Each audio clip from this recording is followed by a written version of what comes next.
Calaroga Shark Media.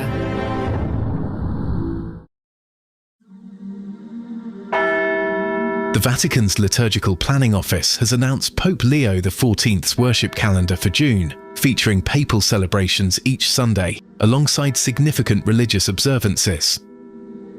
The month commences with the Holy Father leading worship in St. Peter's Square today at 10:30 in the morning, celebrating the Jubilee gathering for families, children, grandparents, and senior citizens. This is White Smoke. Pentecost Sunday on June 8th brings the Pope back to Vatican Square for a 10:30 morning celebration, honouring the Jubilee of church movements, associations, and emerging communities. The following day, Monday, June 9th, marks the memorial of the Blessed Virgin Mary as Mother of the Church. Pope Leo will lead an 11:30 morning service in St. Peter's Basilica, commemorating the Holy See's Jubilee celebration.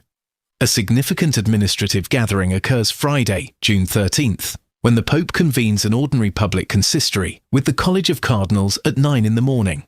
This assembly will deliberate and vote on multiple sainthood causes under consideration. June 15th sees the Pontiff joining athletes and sports enthusiasts for the Jubilee of Sport, presiding at a 10:30 morning Mass in St. Peter's Square.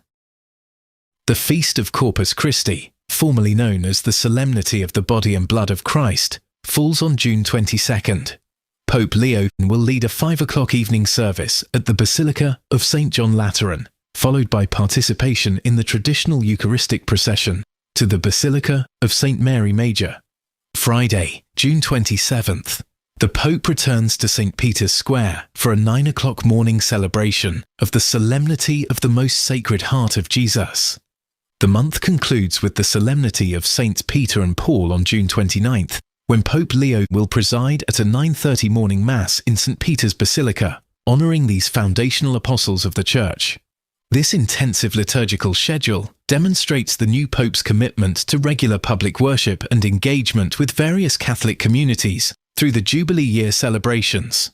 Each gathering offers opportunities for different groups within the Church to participate in papal liturgies at the Vatican. Maltese Cardinal Mario Grech, who was considered among the leading candidates to succeed Pope Francis, has expressed profound relief at not being elected pontiff, stating that anyone who actively seeks the papacy must be either a martyr or crazy. Cardinal Grech, from the island of Gozo, was among approximately a dozen cardinals Vatican observers identified as papabile, literally meaning popeable, following Pope Francis's death. However, he insisted he harboured no ambition for the position and felt deeply relieved to depart Rome a free man after the conclave that elected Robert Prevost. Someone told me before the conclave, in order to want it, you must either be a martyr, and I don't feel I'm one, or crazy, Cardinal Grech explained. He actively discouraged his fellow cardinals from promoting his candidacy, telling the Times of Malta, "Several people would tell me they're praying for me, and I would say, continue praying, but according to my intention, not yours." When asked whether he felt relieved about not being chosen by the 133 cardinals, he responded emphatically, "Yes, definitely. On Thursday evening, I returned home a free man. I only realised after the conclave why the new pope takes a new name, because his old life is not his anymore. He is not his own man anymore. He cannot even go out for a coffee or for a short walk. And those are just the little things."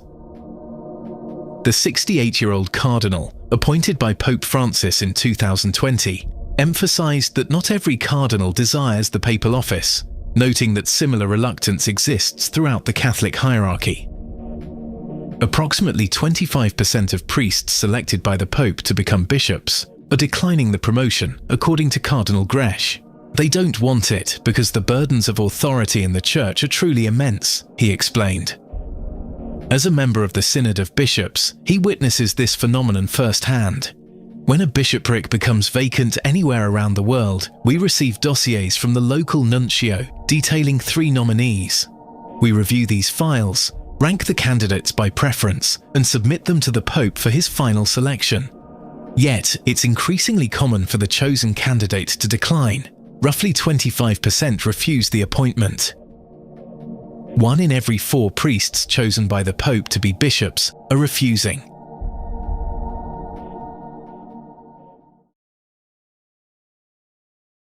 Pope Leo XIV now wears a distinctive silver pectoral cross that holds sacred relics from Pope St. Leo the Great, along with 3 notable Augustinian bishops, St. Augustine, St. Thomas of Villanova, and Blessed Anselmo Polanco, a Spanish bishop who died as a martyr during his country's civil conflict.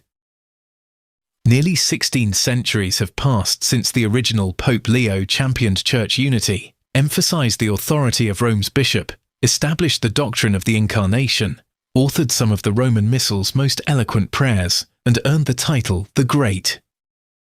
On May 8th, the day of his papal election, the current Pope Leo XIV received this meaningful silver pectoral cross from the Circolo San Pietro, containing relics from his distinguished predecessor alongside relics from St. Augustine of Hippo and the Augustinian bishop St. Thomas of Villanova and Blessed Anselmo Polanco.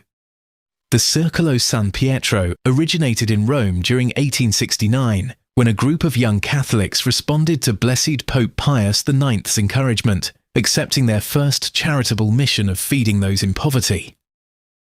The concept for creating this special reliquary cross for Pope Leo XIV came from Father Bruno Silvestrini, a member of the Order of St. Augustine, who serves as guardian of the Apostolic Sanctuary and belongs to the Augustinian community supporting the pontifical sacristy. Recognizing his Augustinian colleagues' wish to seek protection and direction from Pope Leo the Great, Father Silvestrini approached master craftsman Antonino Cottoni, who had previously created 5 reliquaries using authentic medieval methods. Mr. Cottone crafted this pectoral cross reliquary, which the Augustinian General Curia presented to Pope Leo when he received his cardinal appointment on September 30th, 2023. The skilled artisan required only 2 hours to complete this intricate work, employing meticulous care and devoted craftsmanship to fashion a small cross adorned with golden paper filigree work on red moire silk, a fabric with wood or marble grain patterns creating shimmering effects. 4 delicate paper flowers secured the relics of these 4 distinguished church shepherds. Mr. Cottone expertly rolled, moulded, and attached narrow paper strips to form decorative patterns, then carefully positioned the precious fragments of these holy remains between these elements. Upon completing his creation, the craftsman placed the reliquary cross within the papal pectoral cross and presented it to Pope Leo XIV by placing it around his neck. The Pope gratefully accepted the pectoral cross enhanced with relics from 4 bishops who hold special significance for him.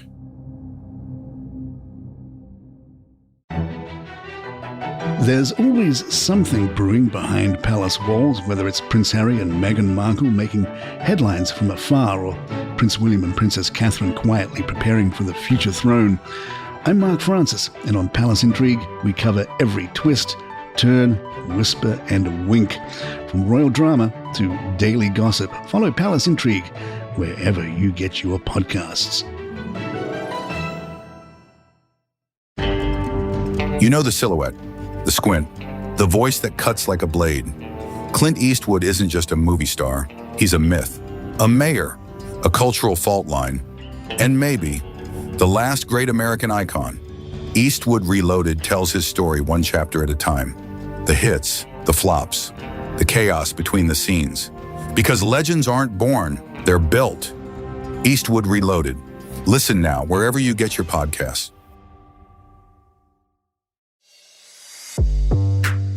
He thought cryptocurrency would set him free. Instead, it made him a target. Alessandro Romano flew to New York for a business meeting with his former partner. What he found was an elaborate trap. A luxury apartment turned torture chamber, where digital dreams become real-world nightmares. For 17 days, he endured unimaginable torture. His captors wanted his Bitcoin passwords. They had police protection. They had done this before. This is the true story of friendship turned to betrayal, innovation turned to exploitation, and one man's fight for survival against a system designed to break him. Crypto Kidnap. Available wherever you get your podcasts.